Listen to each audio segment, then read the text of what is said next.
The 18-volt X2 LXT brushless 7 1/2-inch compound miter saw.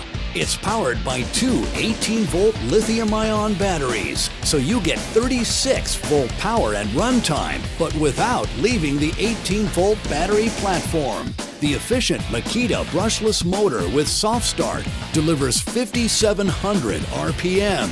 MAKITA's automatic speed change technology adjusts the cutting speed and torque for optimum performance under load, for faster and consistent cuts. With a direct drive gearbox, the blade gets consistent power from the motor, with no belt to slip or replace. For smooth cutting and dead-on accuracy, cut after cut, MAKITA created a 4-steel rail sliding system with linear ball bearings. And you get plenty of capacity. It will cross-cut a 2x12 at 90 degrees and a 2x8 at 45.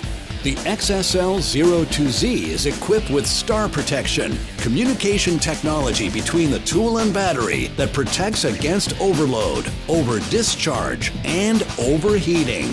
The powerful and portable cutting solution is a must-have for remodelers, flooring contractors, cabinet installers, case and base installers, and more. It's part of the MAKITA 18-volt series, the world's largest 18-volt lithium-ion cordless tool lineup.